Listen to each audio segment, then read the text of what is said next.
Hey guys, Rollout here, and welcome back to Builder's Block. It is hot. If it sounds like I'm suffering a little, it's because it's been like 106 Fahrenheit for 2 days. I'm recording this around 11 p.m. and it's still like 90 outside. I walked into my office today and I kid you not, a couple of Bionicle figures I have displayed in here had just fallen over because their joints gave out in the heat. It's nuts. Anyway, I've made a few Bricklink orders this week for various projects I'm working on, and if you really want to help out the show, you can consider becoming a patron. Pretty much all of my earnings from Patreon go right back into Lego. You can also go ahead and join the public Discord server, and there's links to all of that in the description. Now, let's get this episode done, because there's no AC in this room.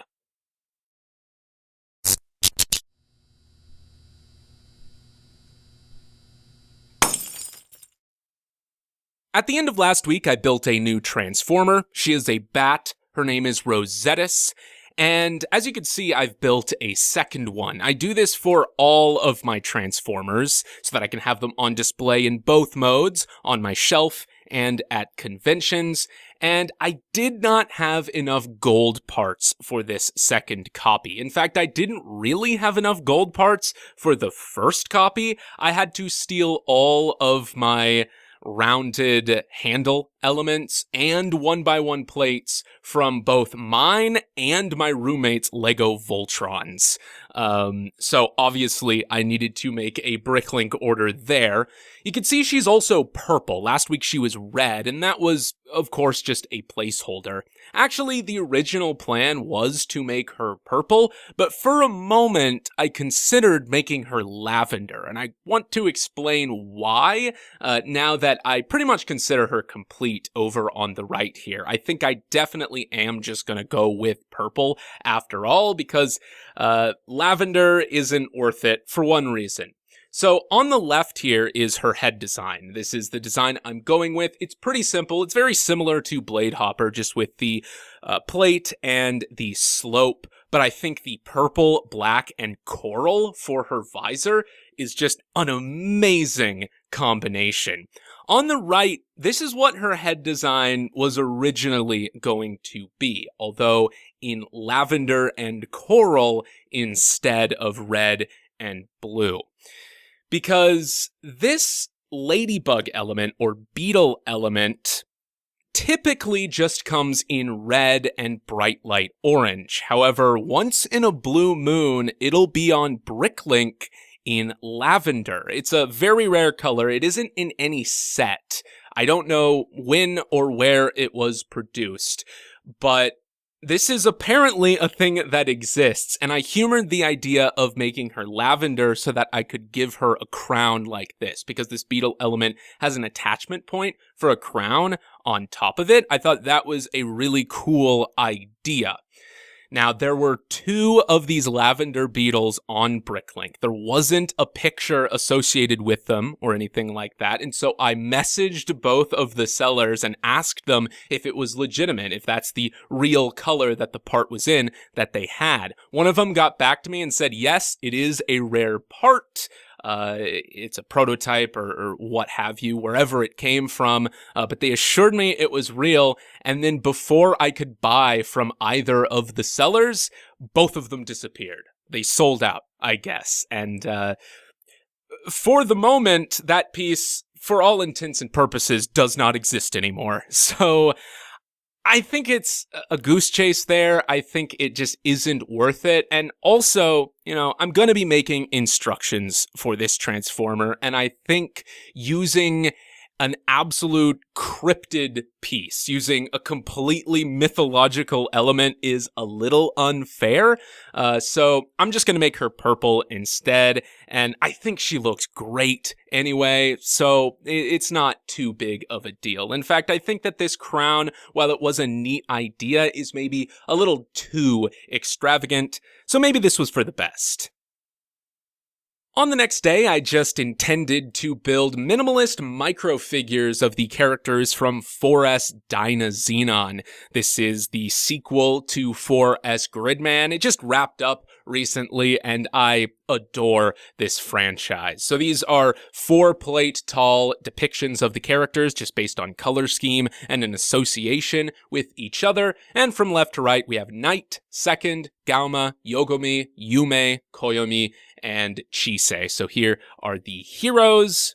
And then I also built the villains, the kaiju eugenicists. So we have Juga, Suzumu, Mujina, and Ojina here. They all have pretty much the same uniform in white and purple. So they're quite similar aside from their skin tones and hair color. I probably should have made Juga's hair dark brown, but I actually only have 2 dark brown 1x1s. So unfortunately, for the moment, I just had his hair in black, which isn't quite accurate. But from here, I wanted something to display them on, because for my 4S Gridman cast, I built little vignettes of the junk shop and Akane's front gate.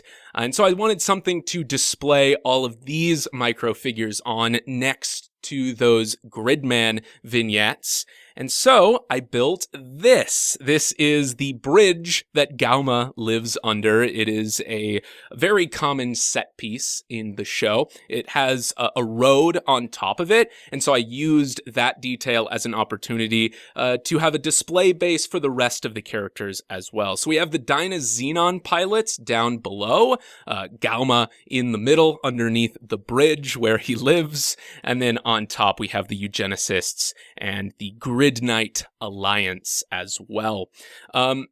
Originally, I'd planned for this to just be a simple thing that I threw together and maybe just the section underneath the bridge. But once I started building it and I came up with this technique where the brick wall here fits at a 45-degree angle, I thought this is really good. I like where this is going, and I kind of just went with it. And for the rest of the day, I worked on building this, and I think it turned out really, really well. It's a much larger display piece than the vignettes I built for Gridman, but I think it looks really good. Although on the next day, I wasn't completely satisfied with this. Like I said, I worked on this all day, and by the end of the day, I was a little tired, and some of the build structures and techniques and the accuracy overall wasn't as good as I wanted it to be. So on the next day, I worked on reworking the structure so that it's a lot more efficient. And then I made the road on top a lot more accurate. Because when I first built this, I was like, yeah, there's a road on top of the bridge, but we don't really see it. But then I went back through the show, and there are actually a couple of scenes where you see what the road looks like on top. So it has actually 2 rows of railings on the side of a sidewalk. And then the road itself doesn't have individual stripes, but just like one stripe that goes down the middle. So I made that a lot more accurate. And then, like I said, I just made the structure of the whole thing a lot more efficient and a lot better built. It makes a lot more sense overall. I also got annoyed with the fact that Juga's hair wasn't properly colored, so I actually swapped Koyomi and Juga's hair because, again, I only have 2 of those dark brown ones. So Juga now has dark brown hair, Koyomi now has black hair, which is a good compromise considering Koyomi's hair is supposed to be the same color as his pants, and I made his pants black anyway. This is like super attentive detail that nobody would notice if I didn't point it out, but there it is. I especially like how Knight's sword on his back is attached with a clip, and the sword itself is made out of a red drill. That's fun parts usage, but I think it looks really good, and I think it's very similar to the way I did Samurai Calibur's swords on his back in my 4S Gridman creations. Now, I didn't think that these small updates was enough content for one whole day, so I also built something else as well, and here is the Duolingo Owl. Now, originally, I'd planned for this to be a lot bigger, more complex, more articulate, frankly, more accurate to the way it appears in the app, currently, at least, the current version of the mascot. And very quickly, I realized that if I wanted to use Mixel eyes, I needed to simplify and downscale this creation a lot. And after a bunch of trial and error trying to make it work with more articulation, a more complex model, I had boiled things down and settled for this. And after a couple days with this on my desk, it's really grown on me. I really, really like the simplified nature of this, and I think it's very appealing to have a extremely accessible and easy to build Duolingo bird. I think a lot of people might enjoy having one of these, and so I am considering doing a dedicated instructional video for this. It's extremely simple. You could probably just look at these pictures and build one for yourself, but I think a video like that might be very popular, so it's something I think I want to do in the very near future. Now, as I record this video, actually, I realized that there's a way to make his eyes a little bit more accurate. They make Mixel eyes that have a little bit more of an oval-shaped pupil, and that's a lot more like how Duo looks now. So I think I'm going to swap those out. So it might look a little bit different by the time I do that instructional video, but spiritually, it will be very much the same. Again, if you do want to build this for yourself, just using this video, here it is from the back. On the next day, I honestly had a pretty bad case of builder's block. I was having trouble coming up with ideas, but I tried a few things out, so here are 3 completely unrelated attempted builds. And we'll start with the middle one here. I very briefly considered what it would take to build a transforming Lego Dynazenon, the titular robot. And the problem I'm having is that I think the entire thing relies on a very specific transformation element in the chest of Dyna Soldier, the central component of the combination. It has these dragon jaws that fold down into the chest and then slide in to reveal the head. And if I can't accomplish that, there's no way Dynazenon is going to work. And so I played around with the idea of sort of simplifying that conversion so that it was possible to build Dynazenon at a smaller scale. This is what I was working with. This is what it transforms into. It opens up, the head folds away, and then the jaws come out. This isn't how it works in the show, but I was trying to get a little clever with it and do something kind of similar to the way I made my movie Bumblebee transform, where it doesn't exactly work like it's supposed to, but it gets the point across and it works well enough. But I just don't think this works well enough to continue. I think I would run into a lot more problems if I continued to build Dyna Soldier this way, and I'm just not sure if that's worth it.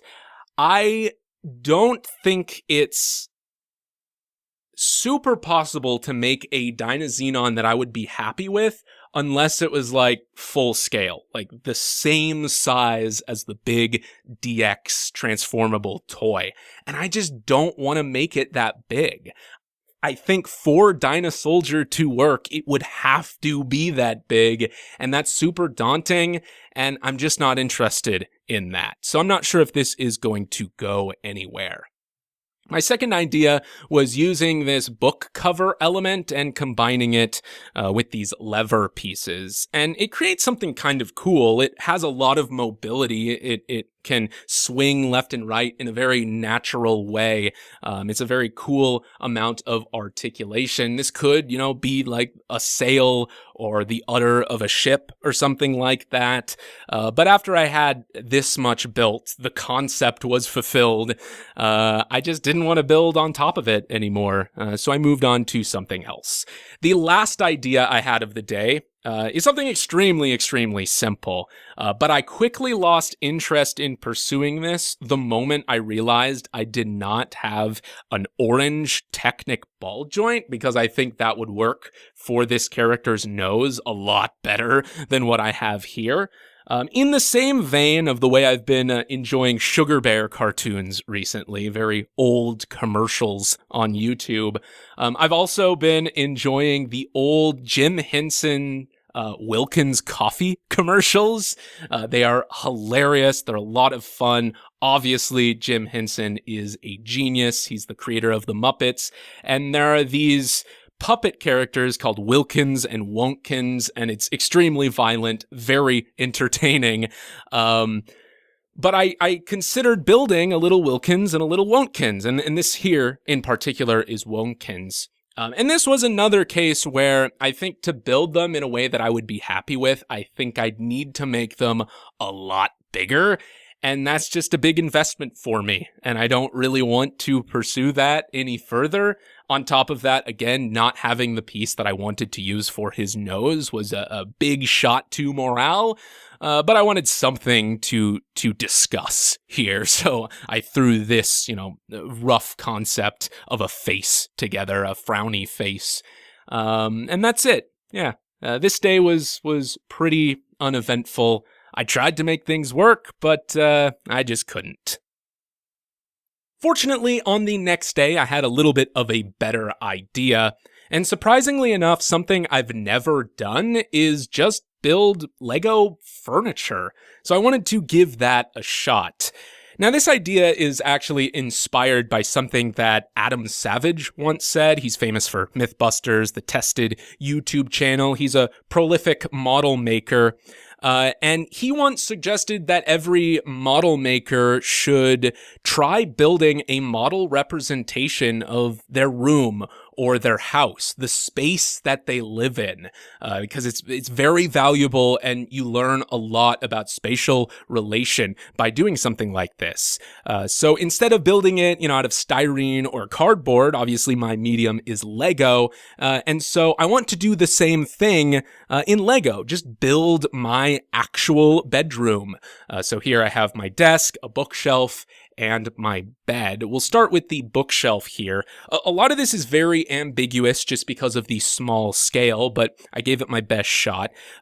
This bookshelf in particular actually has 6 pockets, but because of the scale, I had to simplify things down to only 4, but I think that's good enough. The things on those shelves are, of course, extremely ambiguous. I just represented them with some base colors. What's on this bookshelf is, books and movies and electronics and things like that, various different things. And so I probably could have made this a little bit more detailed, but I decided just to go with the base colors. On top, on the right here, I have like a little letter sorter for like receipts and documents and things like that, as well as a folder and some papers on top.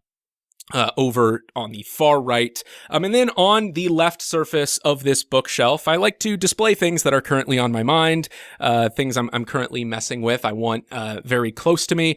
And most recently, I've had a book or a binder of Cardfight Vanguard cards and the DX Dynazenon toy. So hey, look, everyone, I did it. I built a Lego Dynazenon. It doesn't transform. It might be a little bit smaller than you expected, but there it is. Here is my desk, the desk in my bedroom at least. I also have an entirely separate office. I guess I could also try building that office once all is said and done here. But in gray, I have a cutting board on my desk so that if I'm modeling and stuff like that, I don't cut my actual desk up. And then very simply represented, I have my laptop, an external monitor, a drinking glass, a lamp, and also a little tiny Quick Stop there. It's a lot bigger in relation to everything else than Quick Stop should be, but I have this desk literally right next to my bed, and so it also works as like a nightstand. And after I've built a new Lego creation, I like to sit it on my nightstand and kind of stare at it as I go to sleep, see if I can think of a new idea. So I have a Lego creation on my desk here, right next to my bed. Speaking of which, here is my bed. I usually have very, very subdued sheet colors, a very small pillow, and my kitty cat Gwen there on top, represented with a kitten. She's not a kitten, but to scale, I think a kitten works best. On the last day, I actually intended on completing this project and building the rest of the bedroom, but I got distracted by a couple of Bricklink orders, and I want to discuss a couple of things regarding that.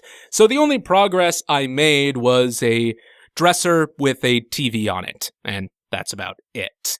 But I got quite a few parts that I needed to color Dronzer properly. Not all of them, but, now his wings are mostly red, but I also took this as an opportunity to kind of restructure his back a little bit. I've actually been re-watching the entirety of the original Beyblade anime because there just isn't enough source material on Google, so I'm looking for it myself. That's been quite enjoyable, but I wanted to make Dronzer's back a little bit more accurate. I'm probably still going to modify it from here, but I kind of wanted to mention that a little bit. Another thing I got were the parts for Rosettis. So now I have two 100% complete models of Rosettis, and a showcase for that is coming soon, where I will show off the transformation and the robot mode finally. But in that order, I also got some pink eyes for Therapist, because I like the idea of Rosettis palling around with other spooky critters like Scalestorm and Therapist. But when I had the three of them together, I thought that Therapist's translucent red eyes were a little bit out of place, so I wanted to make that a solid color.